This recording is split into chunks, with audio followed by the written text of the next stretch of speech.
Ricky could hear a group of voices outside of his student house as he lay on the couch in his living room. The voices approached the front door. They let themselves in. Ricky, Will said as his voice echoed through the house. He slapped Ricky on the back, who was laying sluggishly, face down on the couch. Ricky, where the hell have you been? Cam asked. Ricky hadn't been to class in 3 days. Ricky groaned. Will showed himself into the kitchen and opened up the fridge. Where the hell are all the Cokes? I bought 2 cases just a couple weeks ago, Will said.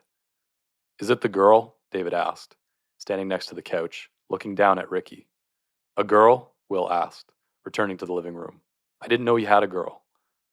Lewis was spaced out, high from a joint he had smoked when they were on their way to the house, now sitting on the lazy boy in the corner of the living room. He shifted his attention to each person as they spoke. It was just 2 dates, David said.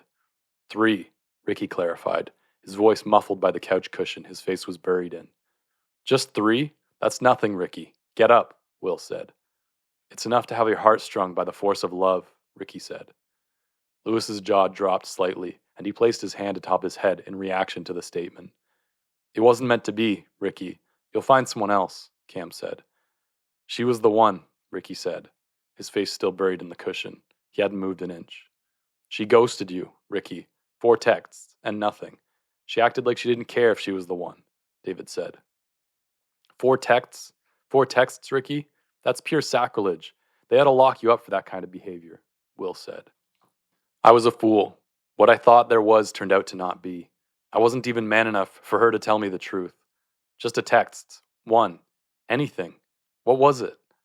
Puh. Classic, Will said. Hard to get. A real prize. There's truly no pain like not being able to be yourself around the opposite sex. Not even get a chance to show your true self, Ricky said.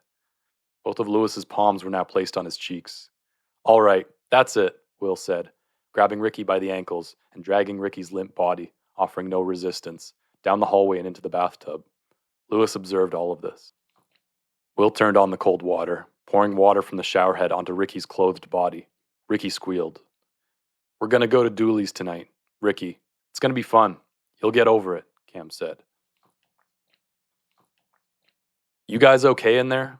A staff member called into the washroom as the 4 stood around Ricky's body, splayed on the checkered floor of the washroom. Drunken bodies circulated around them, looking at Ricky. The sound of the music bumped and echoed through the washroom. Ricky had vomited onto the floor. He looks like he had a good time, one drunken man said, heading to a urinal. God damn it, Ricky, get it together. She was looking for something else. You can do better, Will said. She was with another guy. She was beaming, Ricky said, staring blankly at the ceiling. Don't worry about her. Show her you're living your life. You've moved on, Cam said. Did you see her smile, wrapped in his arms? She was never wrapped in my arms, Ricky said. Ricky, you're acting like a damn fool, Will said. I wish that was me, a drunken man said, looking at the group from the reflection in the mirror at the sinks. You sure y'all don't need an ambulance? Another staff member called into the washroom. We got to get him out of here, Will said. Lewis scanned the washroom, anxiously. You got this, pal, a voice shouted from one of the stalls. Come on, Ricky, you got to snap out of it, David said. I can't, Ricky said. She saw me. I feel sick. There's nothing like not stimulating the excitement of a woman. Why couldn't I be like that guy out there? She didn't deserve you, Ricky. You don't have to earn anyone. They have to earn you, Lewis said, the first words he had spoken all night. At that moment, a group of paramedics ran into the washroom. Whoa, whoa, whoa, Will yelled. The paramedics parted the group and loaded Ricky onto a stretcher. The group trailed behind as they carried him into the ambulance awaiting by the front entrance of the bar. He's fine, really. Just a bit startled at the moment, David said, as the ambulance doors shut and the vehicle proceeded to peel out. What drugs was it, kid? The bulky paramedic asked as Ricky was strapped to the stretcher in the claustrophobic space of the ambulance. Drugs? No drugs. I was just ghosted. She saw me, Ricky responded.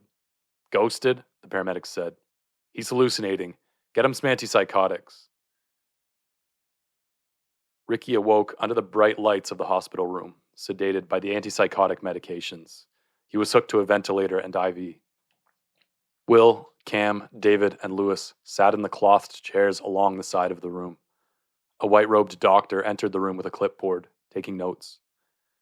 We couldn't find any drugs in his system, the doctor said. What happened to your friend here tonight? Nothing, Doc, David responded. He was just ghosted. Ghosted? The doctor asked. A colloquialism, sir, Cam responded. Not receiving communicative response from the opposite sex, following the establishment of an understood connection, as seen from the perspective of at least one party, namely our friend over here. I see, the doctor said, scribing notes onto his notepad. It was only 3 dates, Doc, Will said. Ricky moaned through the ventilator. 4 texts, sir, that he sent. The holy sin, Will said.